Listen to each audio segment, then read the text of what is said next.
Welcome to the Sustainable Clinical Medicine Podcast. I am your host, Sarah Smith. I am a practicing rural family physician and the charting coach.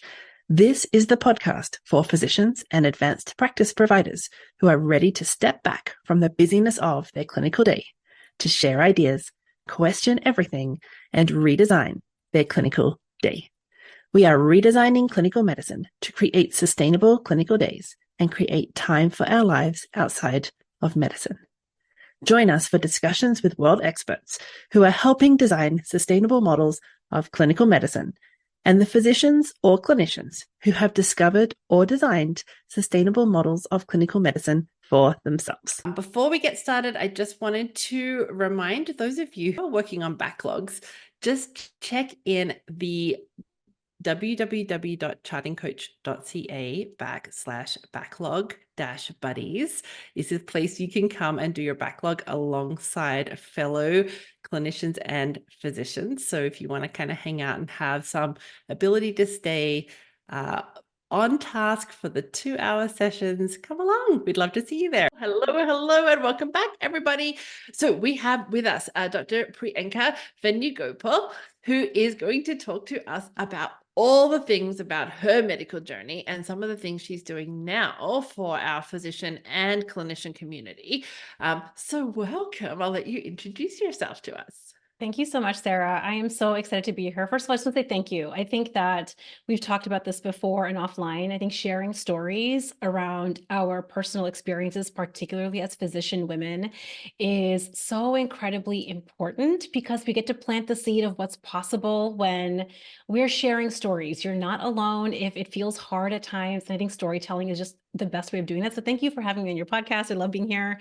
A little bit about me. So my name is Priyanka. I am a board certified OBGYN physician, and I'm no longer in clinical practice, which we'll get to if we get to. I think, the part of my journey that I really wanted to share on here is my journey to becoming a physician and really a lot of the hardships that I faced in my young adult life. And, I was not ever one of those kids. I'm sure that maybe some of your listeners can maybe relate.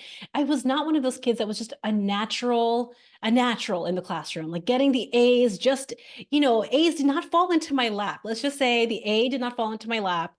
They did at one point, I think when I was like 5 or 6 or 7, like in elementary school, I was the straight A kid that always got the A. And that was when I developed this identity around really feeling proud and accomplished and good about myself when I got the A. That identity started at a really young age.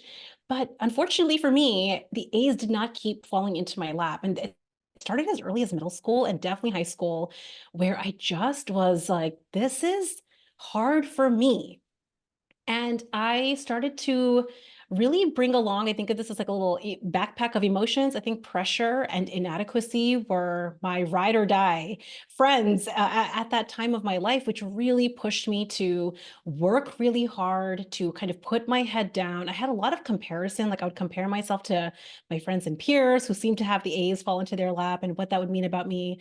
And yeah, I really had a lot of pressure and worry driving me in my young adult life. And that is really how I got through high school and then into college, and I got through college and then into medical school. And it's a journey that, I look back on now. I have no regrets because I think that I had to go through that journey the way that I did. I also have so much love for my young self holding this really heavy backpack. I have so much tenderness and love for her. And also, I think that there comes a point along the way as when we go from child to adult that we have to know the skills of how to reassess our backpacks. And so that's kind of what I wanted to talk about today. I think that's kind of part of my journey.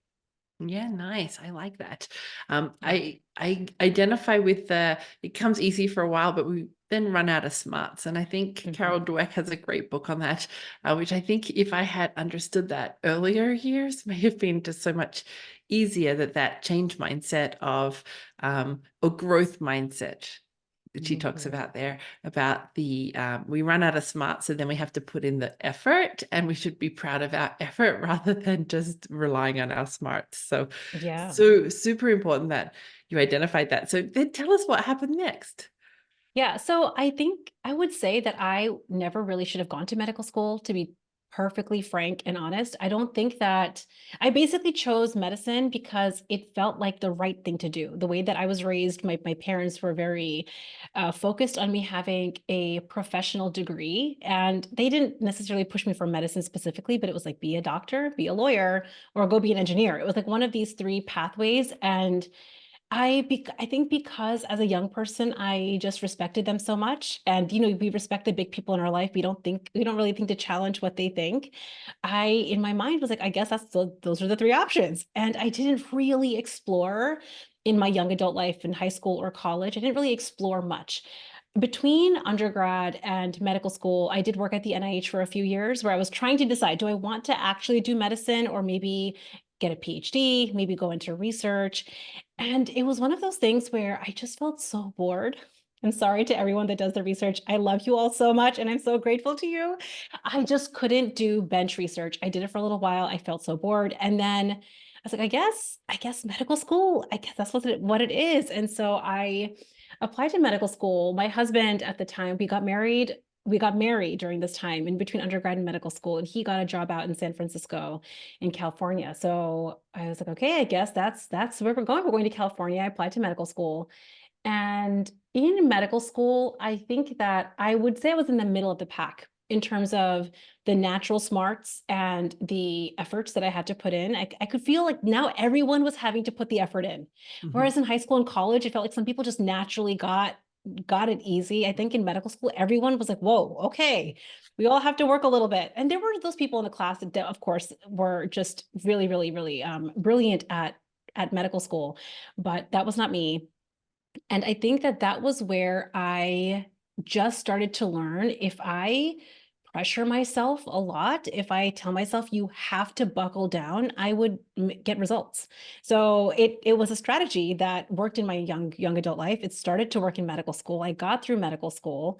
And again, because I didn't ever feel called into any one profession, I did not know what I was going to do until third year when we do our clinical rotations. I started my OBGYN rotation.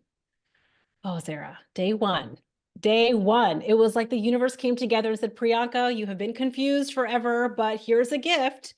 It was everything that I wanted, everything that I wanted. I felt my heart sink. It was women's health. It was emergency care. It was long-term health. It was preventative. It was a little bit of everything all rolled up into one field. It was surgery. I mean, I remember I called my husband that night and I said, I think I know what I want to do. I want to become an OBGYN. And he was like, seriously? Of all of the things, this is what you pick. But he never heard me be passionate really about, because I had been kind of floating along. And I am so grateful to him because he said, I've never heard you sound like this about anything. You have to do it. And that was when I really went on a mission. I felt all of a sudden this passion uptick around, I don't just need to study to pass, like to get through medical school. I want to get into an OBGYN residency. And that was when I felt this drive and this desire to lean into my education, lean into rotations. Where do I want to do my sub-Is? Where do I want to really start thinking about my future from a totally different place than pressure? And that was a lovely experience for me. I did rotations all over the place. And I ended up, of course, then in an OBGYN residency in New Jersey. And I think that that was when I just learned the value of hard work. I don't think that residency was a place where, I mean, smarts mattered, but really working hard and learning discipline and just focus and how to operate in a way when, even if you don't have a lot of rest, became really valuable. But I think that was when I had to do the most unlearning and relearning was during residency, and then definitely into attending life. Tell us about the unlearning. What does that look like? Yeah, so this was for OBGYN oral board exams.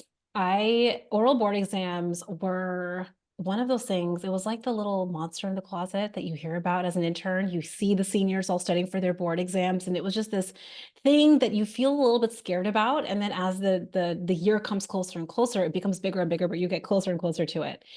And for a very long time, I went back to my familiar pressure, the pressure feeling of how to study. That's how I got through high school, college, and medical school, was with pressure. And I tried to use that approach with studying for oral boards, and it did not work, because now I was at a state where I was working full time over more than, right, as residents, we were working more than full time. And I didn't have the spaciousness in my calendar to just sit and study. What would end up happening is I would print out the year, like a calendar for the whole year, and I would write out all the chapters. It felt really good, by the way. I love the planning. I have all the highlighters. I have all these like, all these like markers, all the markers, all the planners. It felt really good for the hour that I would plan out my whole year. And it would work for maybe a week. I'm like reading to Lynn's, I'm reading all the chapters of practice bulletins. And then after a week, maybe it'd be like a Friday night where I've stacked 3 articles on a Friday night. I purposely chose 3 articles on a Friday night. And Friday night would come along and I'm like, I just deserve a break. I've been working so hard. I have a very convincing, compelling story that I need a break. I'll get to this tomorrow. And you know what?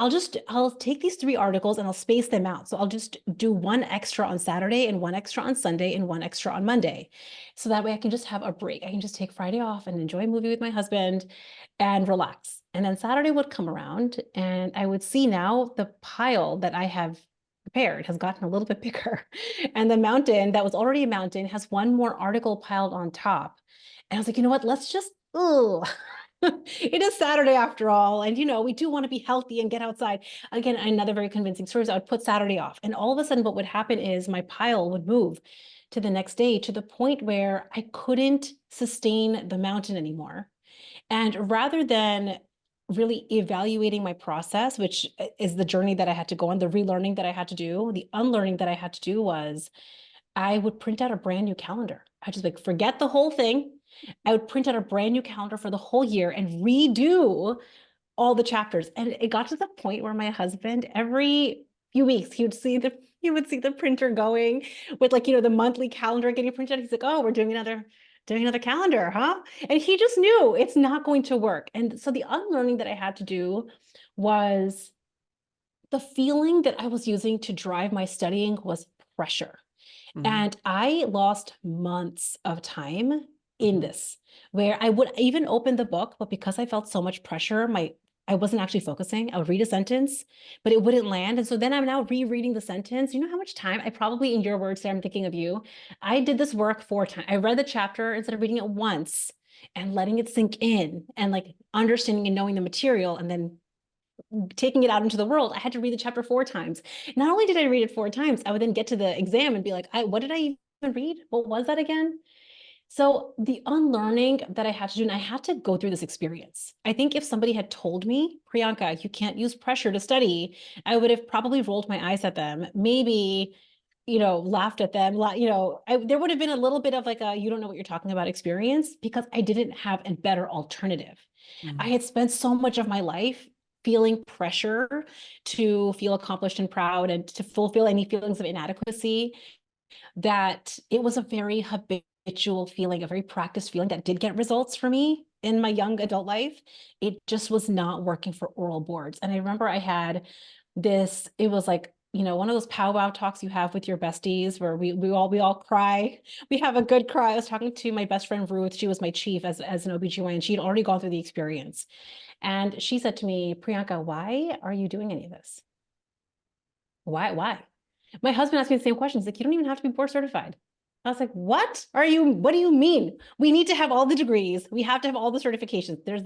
That's not even a thing. He's like, actually, no, you don't. So my husband, who's not in medicine, and my best friend, who is a board certified OBGYN, is like, why are you even bothering with this?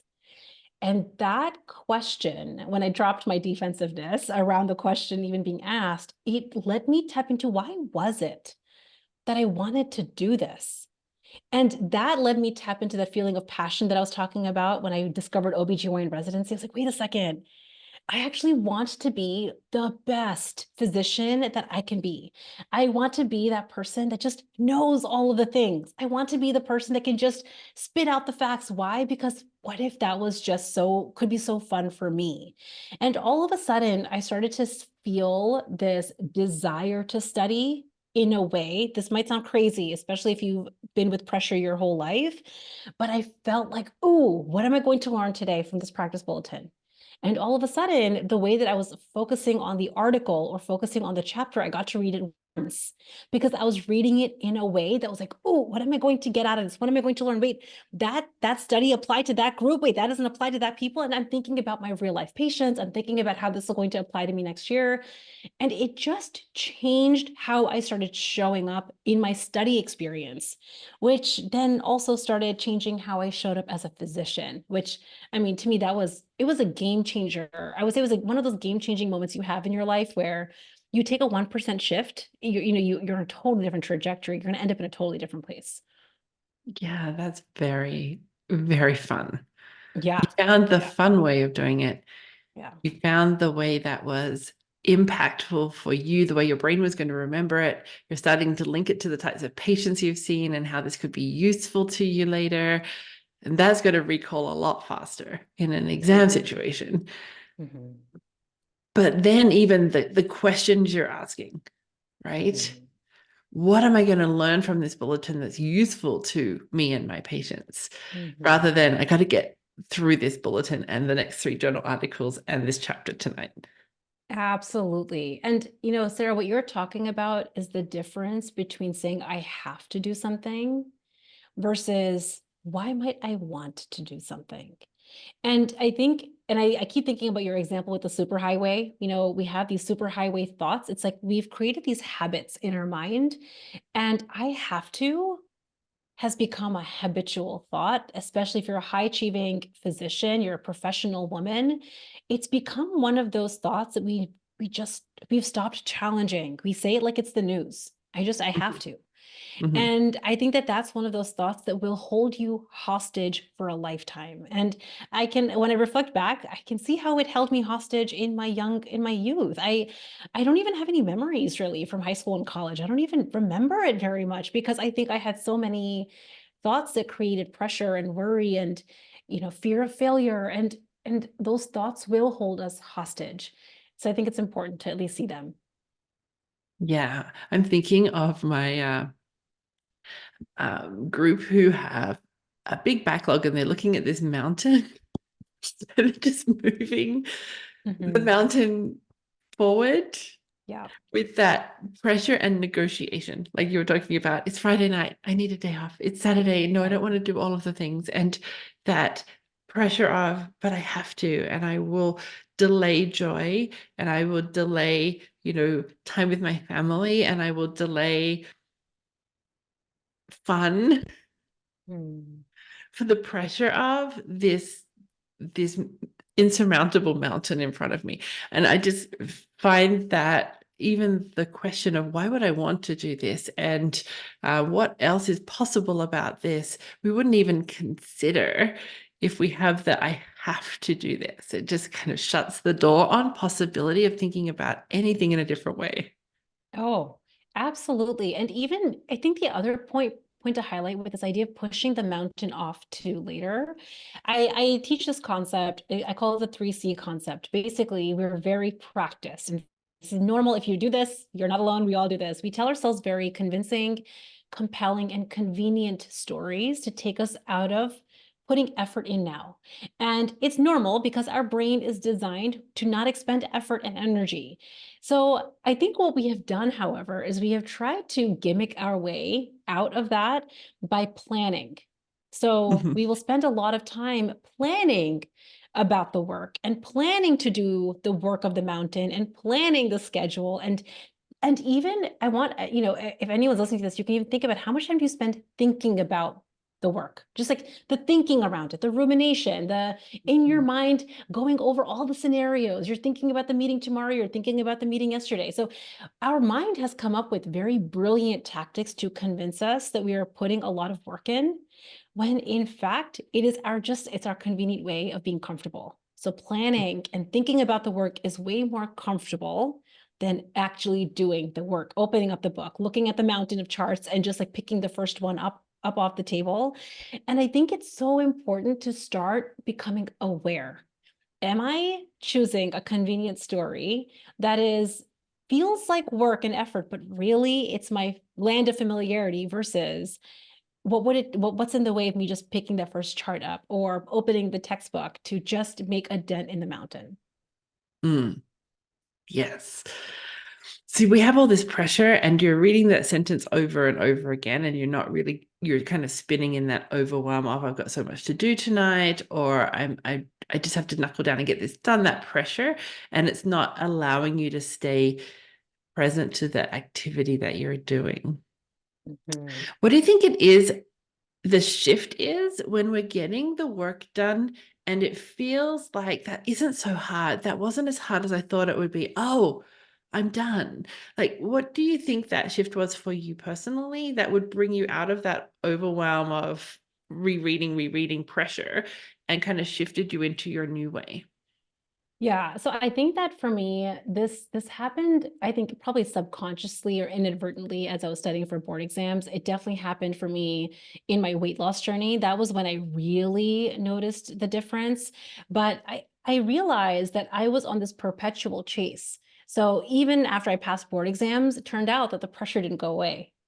Even once I graduated residency and became an attending, it turns out that the pressure and worry wasn't going away. So I started to realize every time I hit a mile marker, that feeling is not going away. And if we keep that kind of way of thinking, we are on this perpetual chase for a feeling. So I think the most valuable thing that I had to kind of go through, and what I think we all need to kind of ask ourselves is, what is it that I have been wanting to feel? If I think about these as I call it the boardroom of emotions. So pressure and worry and shame, even blame, criticism, fear. These are all members of our boardroom. They're not bad feelings. They're just members of our boardroom. They might not be the most valuable players, but they all have a role in the ecosystem of our life. And I think when we ask ourselves, what is it? If pressure has been driving me, like you have to do this, or you better not mess up, or I can't believe you made a mistake, you went off track. What is it that, if I followed the thread of that, what is it that I'm hoping to feel? What am I hoping to, why is that feeling here? What is it trying to tell me? And if I played that out both with my work life, absolutely with me losing the weight I wanted to lose, with how I wanted to show up as a mom, the way that I wanted to feel was satisfied. I just wanted to feel satisfied, proud, sufficient, content.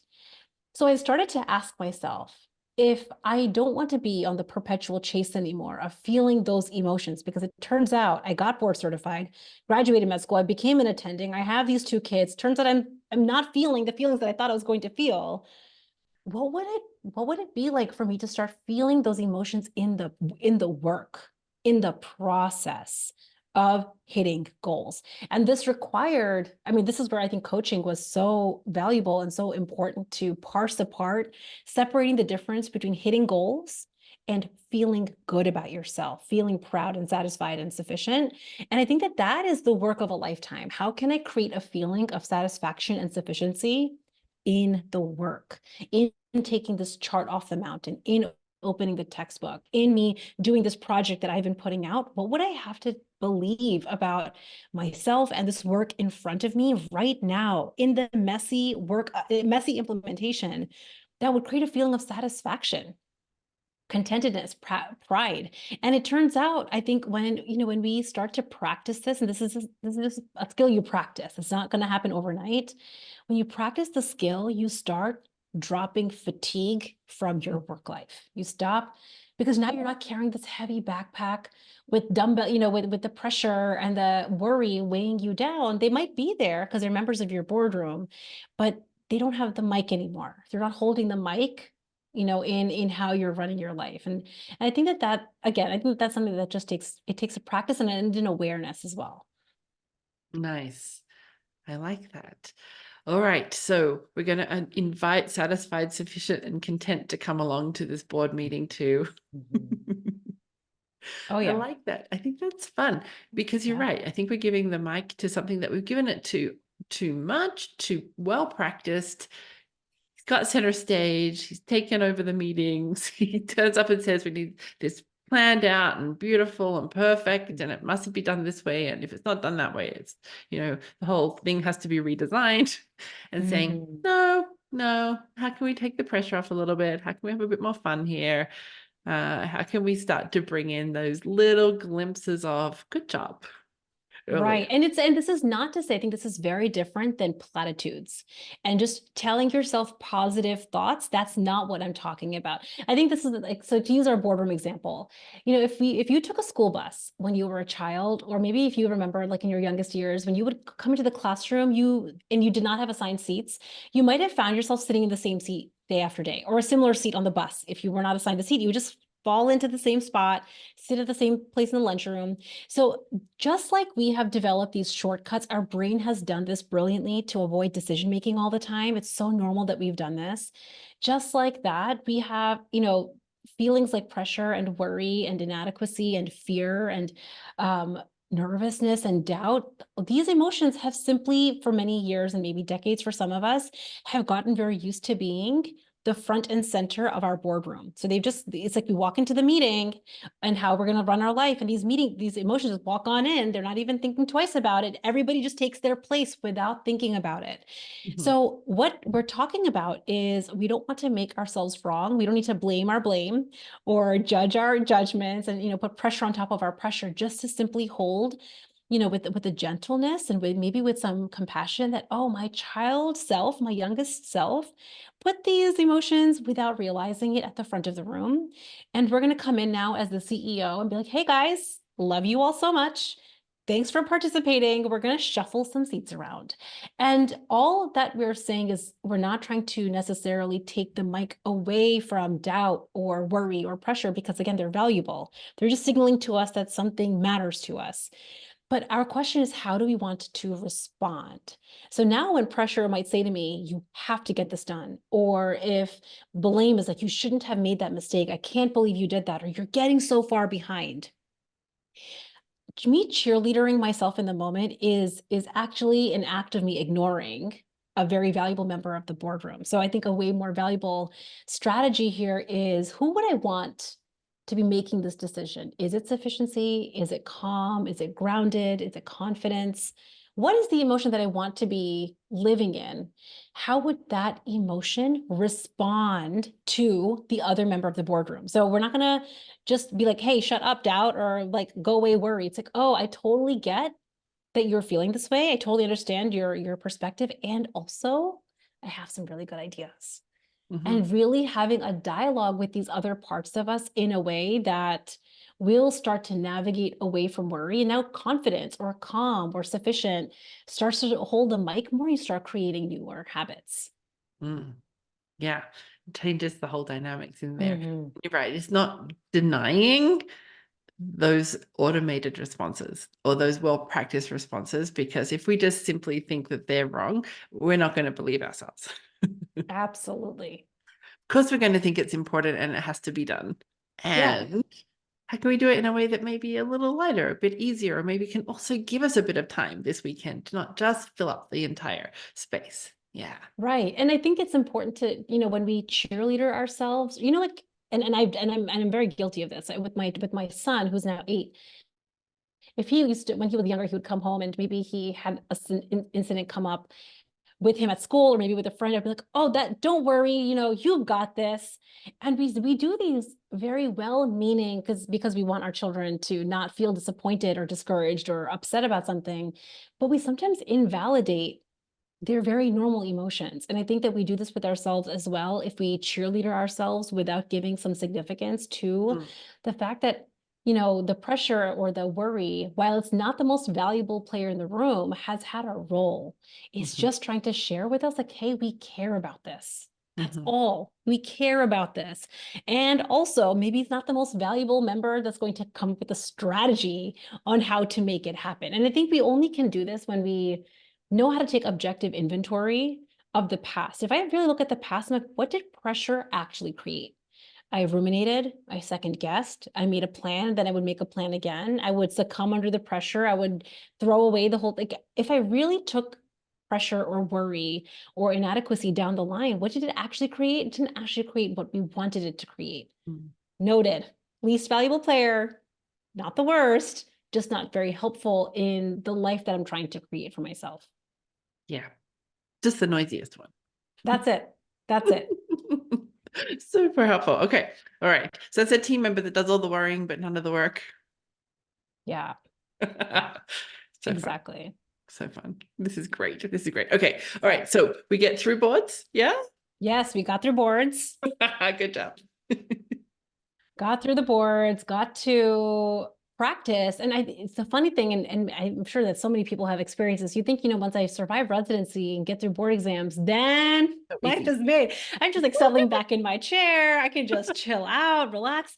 Oh no, rude awakening, because now I'm the one really responsible for the patient. And it turns out that there's a whole other layer of pressure that I could add to myself that I didn't know was possible. And I think that, as an attending, the awakening that I had to have is, wait a second, I've worked so hard my whole life waiting to feel satisfied, content, happy, joy, accomplished, proud, and I'm still feeling like I'm just not having any of that. And I think that was actually when I discovered coaching to begin with. I didn't even know what coaching was prior to, I think it was 2018 or 2019, when I was in the midst of being a busy physician with my kids and my husband, my practice.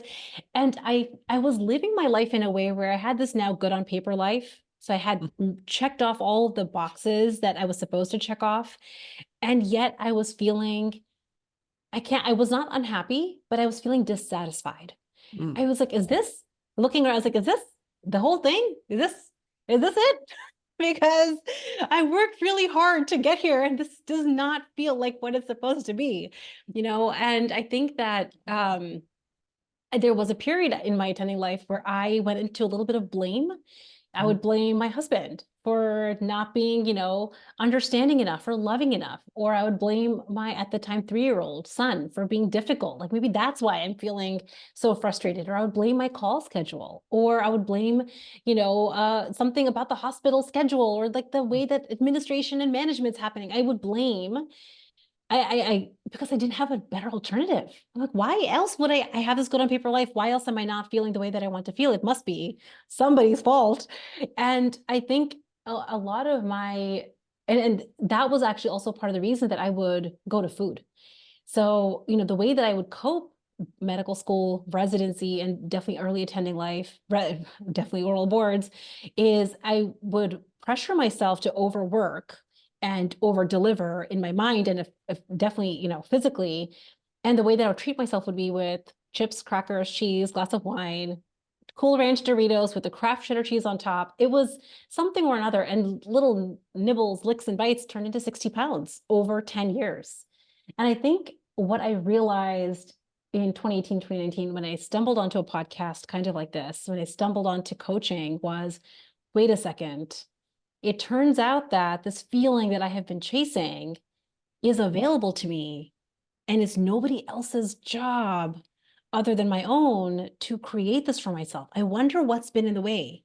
I wonder how this is like, I really just started to go down the journey of understanding if I wasn't perpetually chasing a feeling and if I wasn't perpetually blaming my husband or my kid or my work for the feeling of dissatisfaction, I wonder what has been in the way. And that was really when I started to discover the very important piece of mindset skills as it pertains to being consistent. You see a mountain, how are you going to take the first step? That's hard. That first step is hard, right? So how do, and really learning the mindset skills necessary to take not just the first step, but then where the work really happens is in steps 2 through 9. Mm-hmm. The first step is exciting, actually. When you first start something, you're like, oh, today's the day, Monday morning, fresh, grab the chart off the stack, like you might feel this excitement. It gets boring. By Monday night, Tuesday morning, it's like, seriously, steps 2 through 9, I still have to deal with this? Yes. And that's actually where I have discovered, especially with weight loss, where you get consistent results is knowing that having the mindset skills to manage steps 2 through 9, where you feel bored, you don't feel like it. And how do you follow through in a way that you're not chasing satisfaction anymore, you drip it in along the way. So I would say that that was a big part of my attending life. I'd been in practice for a few years when I discovered coaching. And because of coaching, I really did change how I felt about being a physician. I feel really fortunate. I know there's so many physicians that are burnt out and so many physicians that are being overworked.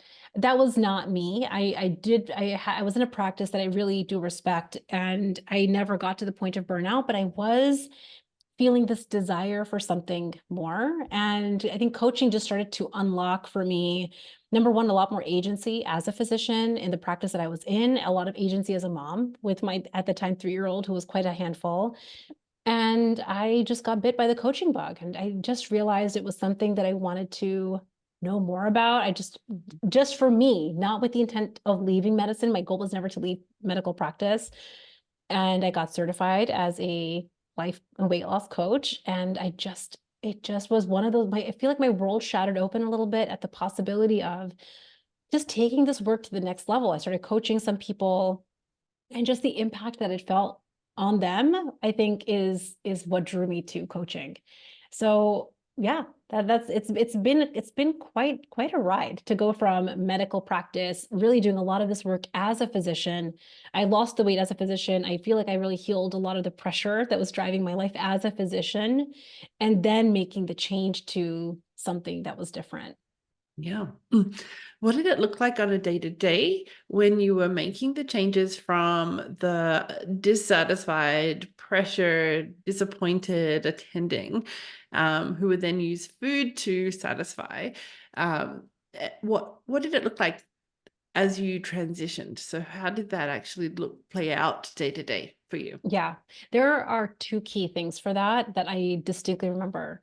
The first one is I had to stop winging rest, relaxation, and pleasure.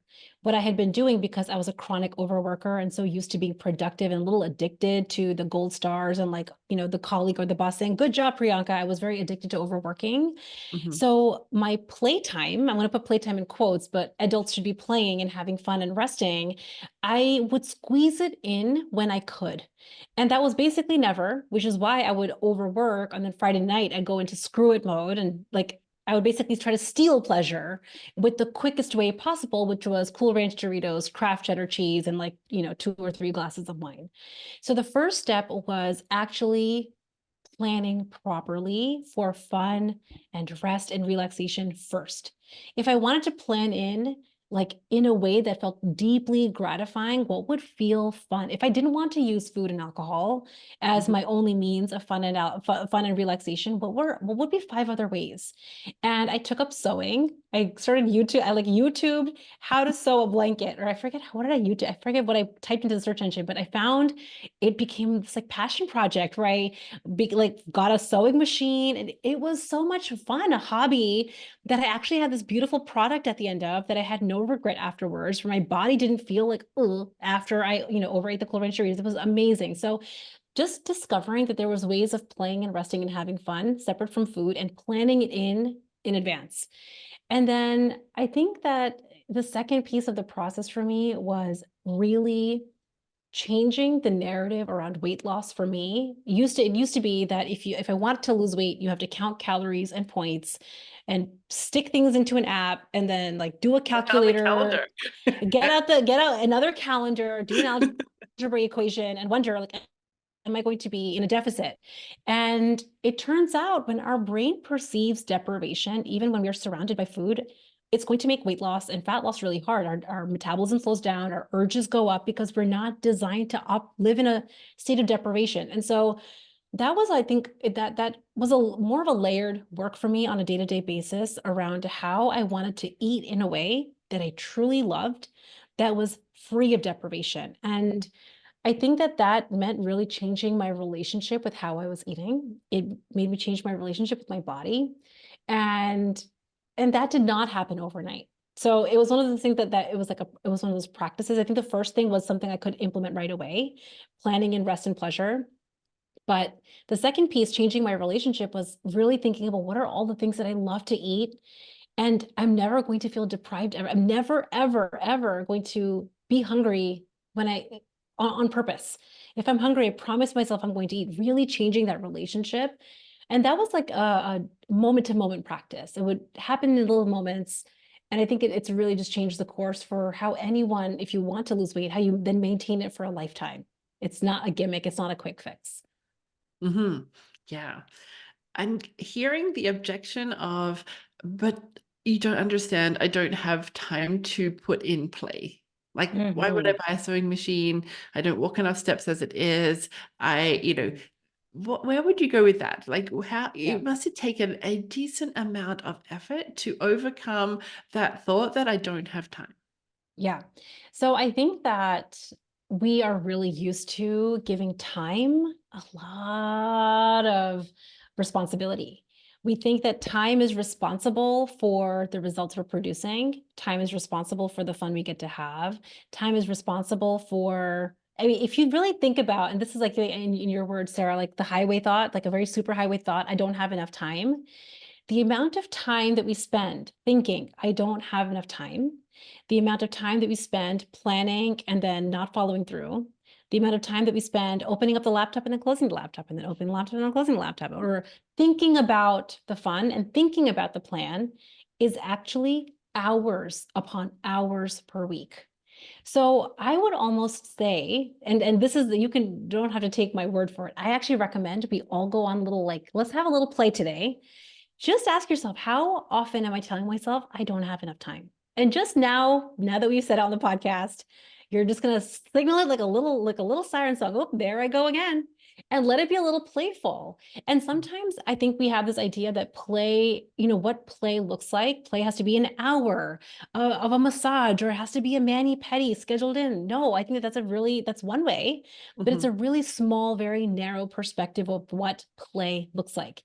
So it's possible that if you actually look at your calendar, you might have back-to-back meetings or a 10-hour surgery, or really, if you look at your calendar, it is quite full. You can introduce play in small moments in the life you're experiencing. And that is a mindset piece. So I think that when we do this exercise of asking ourselves, how much time am I actually spending thinking thoughts that are not creating fun and play or satisfaction? How much time am I actually wasting? So that's what I would say to that. Go on a little scavenger hunt and ask yourself how often you're thinking that. for playtime. Yeah. I love Yeah. it. It's really important. I think the time loop pressure that we see over and over, the Oh, pattern, yeah. right? Yeah. Mm. And I just want to say one more thing on this. It's, if you really think about, for me, it was losing 60 pounds, or for you, it might be like to get all the charts done, or to, pass boards. What does it take to accomplish any goal is a series of decisions and a series of following through on those decisions.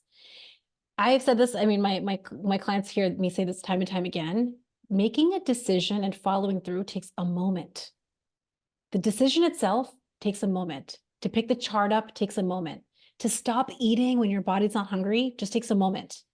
The thing that takes time is the negotiating that we do in our mind, is the back and forth that we do. Should I? Shouldn't I? You know what? I do deserve a break. Maybe I'll go. That's actually where the minutes of our day end up going. And I think that just being aware of that, as if you make it a game, make it really playful. Don't add on remember, we're not adding shame on top of the shame. We just want to make this so playful. Like, oh, look at me, like negotiating again, as Mhm. opposed to make a decision and just follow through. It feels so good. And I always say that it tastes better than a cookie. When you do what you say you're going to do in the moment that you say you're going to do it, it tastes so good. That is like in my experience, just the purest feeling of pride. And yeah, there's like, it's never laced with regret. It's never laced with, oh, I wish I hadn't. There's none of that. Mhm. So I would just encourage that game too. Yeah, love it. Games. We like games and play Mm-hmm. with you. That's Mm-hmm. awesome. Mm-hmm. Um, where do people find you if they're looking for kind of more of your wisdom? Yeah, Where do you hang out? so absolutely. So I am the unstoppable mom brain everywhere on the internet. I specifically work with type A professional working moms to lose weight, and of course to level up what we're talking about here, right? Really level up your working life, your mom life, while losing the weight you want to lose. I have a podcast, the Unstoppable Mom Brain Podcast, and that's what I am on the internet, theunstoppablemombrain.com. Yeah, yeah. And we just love your fresh and fun approach, because I think that you're right. There's not a lot of that coming our way, or allowing ourselves to let that in, which is super cool that you do that Yeah, just like to help bringing them. in, I think sometimes we take everything so seriously because as physicians, our work is serious and Mhm. our patients' lives and their health is serious. And I think what ends up happening is we forget to bring in lightness. We forget to bring in play. We forget to, you know, where does that role end of a patient's life is serious and their health is serious to how can I introduce some lightness for me? And that's why I think sometimes making things into games, making them into fun challenges, it's what makes the process fun. So, you know, when you hit the goal, yeah, that's fun. But what if the process was fun? It kind of comes back to, again, bringing the feeling into the work. Mm-hmm. Beautiful. Is there anything we didn't talk about that you wanted to talk about before we end? I feel like we covered a lot. We covered a lot. I think one of the big pieces, and you know, I know we're going to be probably talking about this like in the future, is how to handle mistakes. And how, and that's a huge one because, you know, if just in our day-to-day life, we're feeling pressure and worry and doubt, when we make a mistake, it's like it's like 10x saying the negative self-talk. So I think that it's really important for us to have a very clear strategy in place, how we want to handle mistakes powerfully, without drama, without self-criticism. And I think it was James Clear who recently said this. It's a little spicy, but he said, I'm going to paraphrase. He said, if you make a mistake and react foolishly, you're basically making the mistake twice. And I love it. It was, again, it's spicy because I don't want to ever think of us as being foolish, but when we make a mistake or go off plan and then we react in a place with blame, shame, judgment, criticism, doubt, we're basically making the mistake twice, right? And I loved the way that he phrased it. I think that that's probably the next layer of work. Once we create play in our day-to-day life, how do we handle mistakes with that same lens too? Oh, I love that. Yes, and Priyanka will be back with us as a workshop coming up later in the year. So make sure you like or follow us on Instagram so that you will see when that workshop is available, because you'll be able to come along and get all of that goodness that we're going to get in that teaching. So I love that. Thank you so much for So being fun. here with us today. It's been amazing. So good. We will look forward to seeing you all later. Okay, have a good week, everyone. Bye. Bye. Thank you for being part of the Sustainable Clinical Medicine podcast. If you'd like to learn more or join us to help you get home with today's work done, go to chartingcoach.ca. There you'll find all the information on the premier Lifetime Access Charting Champions program that is helping physicians get home with today's work done, with all the proven tools, support, and community you need to create time for your life outside of medicine. We would love to see you there. Until next time, thanks for listening.